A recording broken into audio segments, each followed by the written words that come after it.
பல்லாயிரக்கணக்கான ஆண்டுகளுக்கு முன்பு கல்வியறிவும் சடங்கு சம்பிரதாயங்களில் தேர்ச்சியும் நிறைந்தவராக பிரகஸ்பதி என்பவர் வாழ்ந்து வந்தார். அவரது புகழ் பரவ துவங்கியதும் தேவர்களின் தலைவனான இந்திரன் தனது பூஜைகளை நடத்த அவரை தலைவராக நியமித்தான். அப்போது துவாபர யுகம் நடந்து வந்ததால் மக்களின் வாழ்க்கையில் சடங்குகள் மிகுந்த முக்கியத்துவம் பெற்றிருந்தது. பிரகஸ்பதியும் அவரது மனைவி தாராவும் பிரகஸ்பதி திருமண வாழ்க்கையில் ஈடுபட்டு இருந்தார். அவரது மனைவியின் பெயர் தாரா. பிரகஸ்பதி வியாழன் கோளின் பிரதிநிதியாக இருந்தார். தாரா என்பதற்கு நட்சத்திரம் என்று பொருள். பழங்கால இந்தியாவில் எல்லா சடங்குகளிலும் ஆணுக்கும் பெண்ணுக்கும் சமமான இடம் இருந்தது.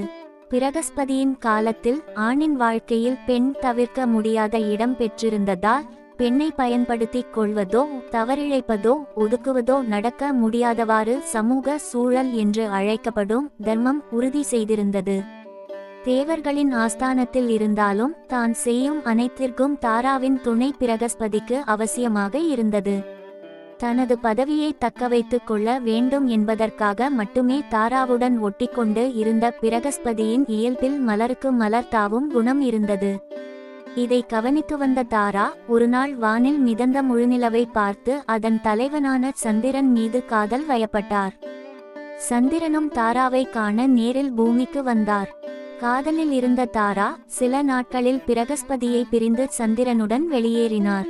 இதனால் பிரகஸ்பதி கடும் கோபமடைந்தார். தனது மனைவியை மட்டும் பிரகஸ்பதி இழக்கவில்லை, அவரது தலைமை பதவி, அவரது கௌரவம், சமூகத்தில் இருந்த மதிப்பு, இதனுடன் தேவலோகத்தில் நுழைய முடியாத நிலையும் ஏற்பட்டது.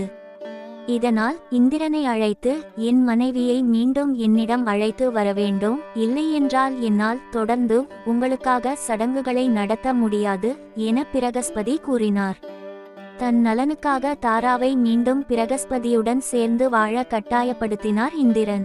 ஒரு குடும்ப அமைப்பிற்குள் கட்டுப்பட்டு இருக்க வேண்டும் என்று ஒருவரை கட்டாயப்படுத்துவது முதன்முறையாக நிகழ்ந்தது. திரும்பி வந்தே தீர வேண்டும் என்ற இந்திரனுக்கு தாராவிடமிருந்து என் காதல் அதற்கு மேல் இருக்கிறது என்பதே பதிலாக கிடைத்தது. இந்திரன், உன் உணர்ச்சிகளுக்கு இங்கே இடமில்லை. நீ பிரகஸ்பதியுடன் சேர்ந்து வாழ்வதே தர்மம். நீங்கள் இருவரும் சேர்ந்து வாழ்ந்தால் மட்டுமே எனது சடங்குகள் தொடர்ந்து நடக்கும் என்று தாராவை மீண்டும் பிரகஸ்பதியுடன் சேர்த்து வைத்தார். தாரா தாய்மை அடைந்தார். இது யாருடைய குழந்தை என்பதை அறிய விரும்பினார் பிரகஸ்பதி. தாரா பதில் பேச மறுத்தார். மக்கள் மெல்ல குழுமினார்கள். அப்போதும் தாரா பதில் பேசவில்லை. அப்போது உண்மையில் நான் யாருடைய குழந்தை என்று இன்னும் பிறக்காத அந்த குழந்தை கருவறையில் இருந்து கேள்வி எழுப்பியது. கருவாக இருக்கும் போதே தன் மூலத்தை அறிந்து கொள்ள விரும்பும் குழந்தையின் புத்திசாலித்தனத்தை மெச்சிய மக்கள் தாராவிடம், உன் கணவனிடம் நீ சொல்ல மறுக்கலாம், அந்த கடவுளிடம் சொல்ல மறுக்கலாம், ஆனால் இன்னும் பிறக்காத உன் குழந்தையின் கேள்விக்கு நீ பதில் சொல்ல மறுக்க முடியாது என்றார்கள். இது சந்திரனின் குழந்தை என்றார் தாரா.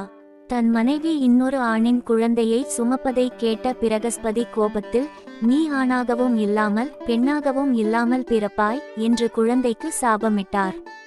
குழந்தை பிறந்ததும் புதன் கிரகத்தின் நினைவாக பெயரிடப்பட்டது. நான் ஆணாக வளர்வதா பெண்ணாக வளர்வதா? என்னுடைய தர்மம் என்ன? நான் சந்நியாசி ஆவாதா? திருமணம் செய்து கொள்வதா?